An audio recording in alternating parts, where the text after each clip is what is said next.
Halos 20 na ang sugatan sa paputok, wala pa mang Pasko at bagong taon. Kahit mga bawal na uri, nabebenta lalo online tulad ng mga nasabat sa isang raid sa Bulacan.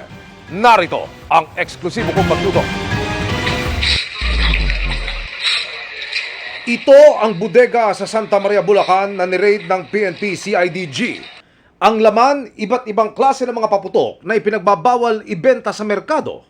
Wala po siyang lisensya or any permit from the government agencies concerned po. So wala po siyang maipakitang dokumento sa atin. Natumbok ng mga otoridad ang bodegang ito makaraang makabili ang mga pulis ng ilang illegal na paputok online na ang pinanggagalingan ang bodegang ito. Nakatago po siya sa isang lugar. Marami pa pong pasikot-sikot and napakataas po ng pader. Humigit kumulang 200,000 pesos na halaga ng illegal na paputok ang nasamsam sa raid. Malalakas po. Pag nasabugan po tayo, delikado po. Lalo na kung ito ay papunta sa tao, sa bahay. Bukod sa plapla, may mga kakaibang pangalan ng paputok dito na delikado umano. Ito, Colonel, ano ho ito? Tuna po yan. Tuna? Opo. Tawag po dito ay tuna. Punong-puno rin ho ng pulbura ito. Opo. Malakas po ito, sumasabog talaga, sir. Lalo na raw ito. Ito po ay Goodbye Philippines, sir. Paputok? Sumasabog po ito. Ibig sabihin, puno ng pulbura ho yan. Yes, sir. Punong-puno po ito. Halos yung laki na ho ng pitsil eh. Yes, Pitsil sir. ng tubig. Ang laki. Gaano ho kaya kalakas niyan? Ano ho? Yung piligrong dulot niyan. Yun ang pinag-uusapan. Yes, sir. Ang laki ho. Tumangyang suspect na magbigay ng panig. Paalala ng pulisya, kung pwede, wag na sa online bumili para matiyak din ang quality at hindi na madisgrasya pa. Pwede po yung mga pailaw. Meron po tayong mga bentahan, no, dyan sa May Bukawe. Marami po dyan na regulated po yan at lisensyado po ang mga nagtitinda po dyan. And meron po silang mga permit and license, no, galing sa gobyerno. Wala pa nga ang Pasko at bagong taon pero ang Department of Health meron ng mga naitalang nasugatan dahil sa paputok. Nasa 17 na yan as of December 23. Para sa GMA Integrated News, Emil Sumangil, nakatutok 24 oras. Abiso po sa mga motorista, dahil sa di umano pangkaraniwang pag-uga, bawal munang daanan ng heavy equipment vehicles ang tulay na nagkokonekta sa mainland Leyte at Biliran. Sa kuhang ito na nga, tila umaalon-alon pa ang tulay. Sa hiwalay na kuha, kita rin kung paanong umuga ang steel bars ng tulay. Light vehicles gaya ng passenger van at SUV na lang ang pinapatuloy ng DPWH. Ang mga bus, pinahihinto muna para magbaba muna ng pasahero bago padaanin. Abiso naman nila sa publiko, magdoble ingat habang isa-isang dumaraan sa tulay.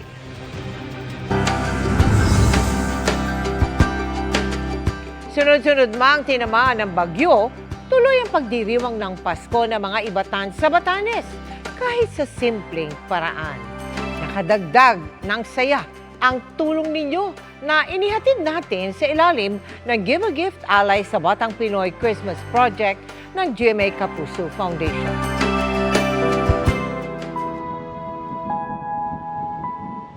Bukod sa makapigil hiningang tanawin, hitik din sa kultura at kasaysayan ang mga isla ng Batanes. Gaya sa Sabtang Island, kung saan matatagpuan ang Chavayan Village. Maliit man ang komunidad, buhay na buhay ang tradisyon nilang paghahabi ng bakul na isinusuot nila bilang proteksyon sa araw o ulan. Dito namin nakilala si Rosan na 5 taon nang naghahabi para masuportahan ang pag-aaral ng mga anak.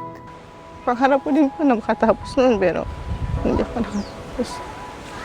Sabi ko sa kanila, mag-aral lang mabuti para hindi matulad sa akin. Ngayong Kapaskuhan, simple lang daw ang kanilang pagdiriwang. Sapat na raw na makapagsimba at makapagpasalamat sa may kapal sa ibinigay na proteksyon sa kanyang pamilya noong humagupit sa isla ang Super Typhoon Julian na sinundan ng bagyong Leon at Marce. Para mahatiran ng tulong ang mga batang Ibatan, mula Maynila, isinakay natin sa Navy vessel ang mga Give a Gift bags na may lamang pagkain, laruan at hygiene kits. Pagdaong sa mainland Batanes, isinakay naman sa bangka ang dala nating regalo patungong Sabtang at Itbayat Island.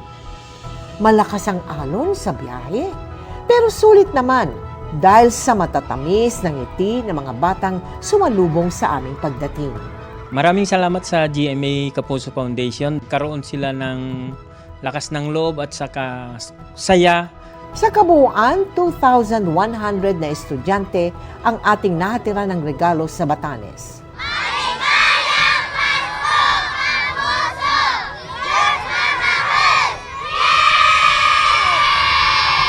Sa mga nais makiisa sa aming mga projects, maaari po kayo magdeposito sa aming mga bank account o magpadala sa Cebuana Luwalier.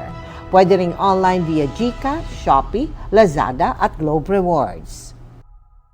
8 araw na lang bago ang 2025 pero hindi pa pirmado ng Pangulo ang inaprobahang national budget ng BICAM. Pangamba ng ilan, mauwi ito sa reenacted budget na hindi makabubuti sa ekonomiya. Ayon sa ilang eksperto, ang pagtitiyak ng palasyo sa pagtutok ni Sandra Aguinaldo. Kay Pangulong Bongbong Marcos na mismo galing, binabalikan ng ehekutibo ang bawat item sa national budget para makita kung ano ang prioridad at hindi sa budget na lumusot sa BICAM. Ngayong araw, pinulong muli ng Pangulo sina Finance Secretary Ralph Recto, Budget Secretary Amena Pangandaman, Public Works Secretary Manuel Bunoan, NEDA Secretary Arsenio Balisacan at Executive Secretary Lucas Bersamin. Kasunod ito ng puna sa ipinasang budget, kabilang ang pagbibigay ng pinakamalaking alokasyon sa Department of Public Works and Highways sa halip na sa education sector na paglabag umano sa saligang batas. Pati na ang pagkaltas sa budget ng Department of Education, pagtanggal ng subsidy sa PhilHealth, pagbabalik ng kontrobersyal na ayuda sa Kapos ang Kita Program o AKAP, at paglobo ng pondo sa Kongreso. Pero 8 araw na lang, papasok na ang bagong taon. Kaya may pangamba ang ilang eksperto sa governance at ekonomiya na kung hindi mareresolba, posible ang reenacted budget sa 2025. Ito yung pagpapatupad muli ng budget na ginamit sa nakalipas na fiscal year hanggat hindi na ipapasa ang panibagong budget. Kapag nag-reenact ng budget, hindi mapopondohan ang mga bagong proyekto na wala sa nireenact na budget.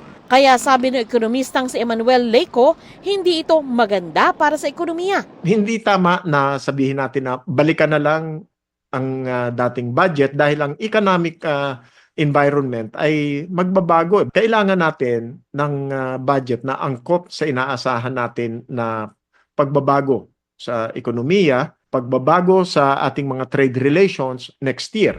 Sa pagsasaliksik ng GMA Integrated News Research noong 2001, 2004 at 2006, buong taon nag-operate ang gobyerno sa reenacted budget. Nagkaroon naman ng partial reenacted budget noong 2003, 2005, 2008, 2009 at 2019. Pero pagtitiyak ng Malacanang, mapipirmahan ang 2025 national budget bago matapos ang taon. Ang target natin bago matapos ang taon, permado ito ng Pangulo at ang Pangulo ay mag-i-issue ng statement dito at magkakaroon ng full briefing ang mga concerned cabinet members tungkol sa budget na lalagdan ng Pangulo. Ayon pa kay Press Secretary Cesar Chavez, hindi raw napag-usapan man lang ang reenacted budget sa mga meeting ng Pangulo. Kailanman ay hindi napag-usapan sa series of meetings ng Pangulo ang reenacted budget sapagkat tinitiyak ng Pangulo na mayroong budget na lalagdaan bago matapos ang taong ito. Kung ano man yung kahihinatnan ng budget ng 2025 ay dapat naaayon sa 8-point socio-economic agenda ng ating Pangulo. Hindi na nagbigay pa ng ibang detalye ang palasyo tungkol sa mga items sa budget na sinasabing maaring i-veto ng Pangulo. Para sa GMA Integrated News, Sandra Aguinaldo, nakatutok, 24 oras. Maagang blessing sa 2025 ang touring ng lead casts ng mga batang Riles sa kanilang pagbibidahang action-packed series simula January 6. Di lang para sa sarili, looking forward na rin sila sa magiging achievements ng kanilang brother from another mother. Makichika kay Lar Santiago. Pagdating sa mapormang tindig, maangas na galawan at bigay todong pakikipaglaban. Sina Miguel Tan Felix, Kokoy De Santos, Bruce Roland, Rahil Birria at Antonio Binzon, tila action stars of the new gen. Exciting yung bansag na yan, Tito Lar. Para sa akin, tinatrato ko siya bagong chapter ng career ko. Yung title na parang action star, laking responsibility rin di ba? Panibagong journey na naman to. At ako, never in my wildest dream na magkakaroon ako ng ganitong klaseng proyekto. Action pa mismo. I'm blessed po to be here sa mga Batang Riles. Bilang si Papa, naging action star siya dati. So, kailangan natin i-improve pa yung fighting ko. Buhos na buhos ang dedikasyon ng Riles Boys sa kanilang series na mapapanood sa January 6 sa GMA Prime. Ano naman kaya ang nakikitang future ng isa't isa for 2025? Kay Miguel, mayayaman po yan sa cryptocurrency. Right. Simulan ko muna kay Antonio. Yan. Ako, nakikita ko mas kaya mo nang i-handle yung mga challenges sa'yo this time nang nag-iisip ka na lalo. Si Kokoy, na marami kang project ngayon. Ang nakikita ko kay Rahil, oh my God, ngayong 2025 sobrang sasaya yung puso niya. Di ba? Romantically, love life, bro. Lar Santiago, updated sa showbiz happening.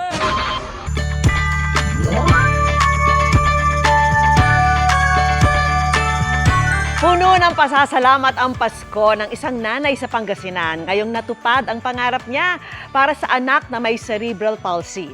Ang may mabuting kaloobang tumupad sa hiling ng anak sa pagtutok ni Jeric James Pasilyao ng GMA Regional TV. Hindi madali ang maging isang ina, pero para kay Nanay Rowena, lahat ay kakayanin para sa anak na si Charles na may cerebral palsy. Nung maliit pa, in-explain namin na talagang ganito yung kalagayan niya. So wala namang kasi inborn po talaga siya. Bukod sa karamdaman ng anak, hirap din daw sa buhay sina Nanay Rowena. Minsan talagang wala kaming pera, magbo-birthday siya. Dumating yung ninong niya.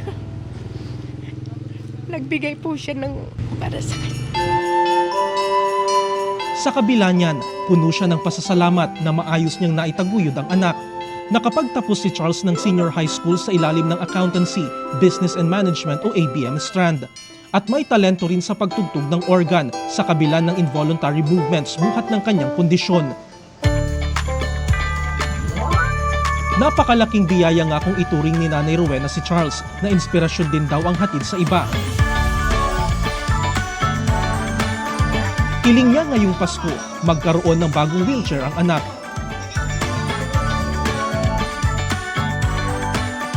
Alam mo naman yun, di ba? Love na love ka na.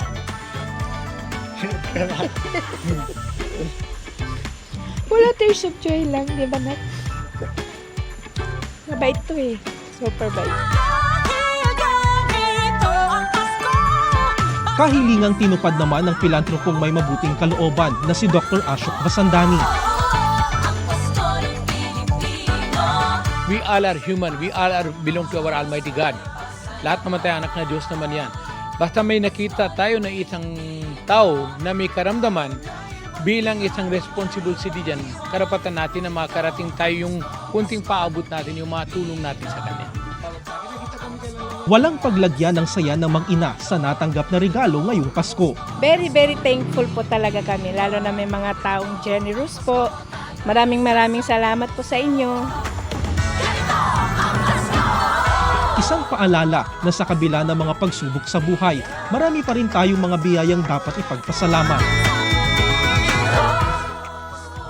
Mula sa GMA Regional TV at GMA Integrated News, Jeric Pasilyao, nakatutok 24 oras.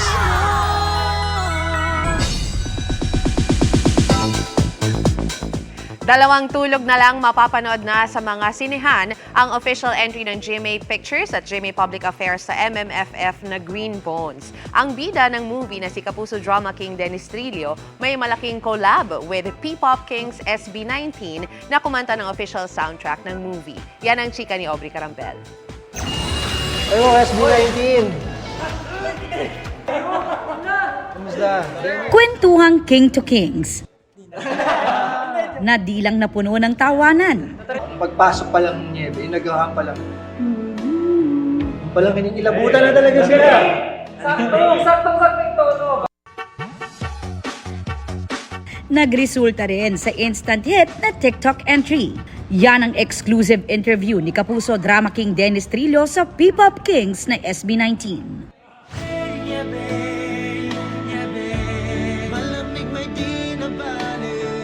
Ang kanta ng grupo ng Niebe, ginamit as official soundtrack ng Metro Manila Film Festival entry na Green Bones, na pinagbibidahan ni Dennis at Kapuso Prime action hero Ruru Madrid.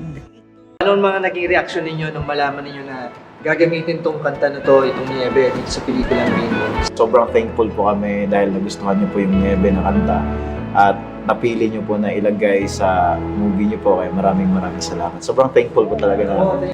Thankful daw ang grupo na dahil sa pelikula ay mas marami pang makakarinig ng kantang isinulat nila noong kasalukuyang malayo sila sa kanilang pamilya. Nakita ko yung mga comments ng tao. Yung pagpasok pa lang ng Niebe, yung nag-hang pa lang. Palang inilabutan na talaga sila. Saktong tono. Pasok. Inilabutan talaga sila. Kaya nakakatuwa na ganun talaga yung reaction nila at nakadagdag dun sa yung sa intention namin na talagang maramdaman ng mga tao. Kahit naman yung song na Niebe, iba yung intention niya nung lyrics. Pero kahit sa ibang klaseng kwento mo siya ilagay or ipatong, didikit po siya. Goosebumps, yung naramdaman ko po talaga dun sa trailer na yun. At gaya ng gustong ipaabot na mensahe ng pelikula. Do you believe that there is goodness in every person? Why or why not? Naniniwala po talaga ako. Kasi parang meron nga pong nasabi na last time. Parang dito po kasi sa mundo, parang lahat tayo may kanya-kanyang perspective. Siguro, if hindi pa natin nalalaman kung ano yung storya ng bawat isa, huwag tayong mag-judge kasi hindi natin alam kung anong pinanggagalingan nila. Nakikita ko na merong goodness in every person. Kahit po ako personally, ganun ko po tinitignan lahat ng tao sa mundo. Parang kahit may ginagawa sa aking mali, parang tinitignan ko, kasi ano, Sige nga, most of the time po kasi, para siyang 10:1. When you do 10 good things, tapos gumawa ka ng isang mali, mas nakikita nila yung mali. Parang nawawala lahat ng kabutihan na ginawa mo. Nitong weekend, mga kapusong Cebuano naman ang binisita ni Dennis. Sa kanyang mga binisitang malls, si Dennis mismo ang nagbenta ng tickets ng pelikulang Green Bones. Nitong hapon naman sa isang mall sa Taguig City, nagsagawa ng advanced ticket selling si Dennis na masaya ring sinalubong ng fans. 2 days to go na lang, ipalalabas na ang Green Bones sa mga sinihan nationwide na official entry ng GMA Pictures at GMA Public Affairs sa 50th Metro Manila Film Festival sa ilalim ng direksyon ni Zig Dulay. Aubrey Carampel, updated sa Showbiz Happenings. At yan ang mga balita ngayong Lunes. 2 araw na lang, di na mapipigilan ng Pasko. Ako po si Mel Tiangco. Ako naman po si Vicky Morales para sa mas malaking misyon. Para sa mas malawak na paglilingkod sa bayan, ako po si Emil Sumangil. Mula sa GMA Integrated News, ang News Authority ng Pilipino. Nakatuto kami 24 oras.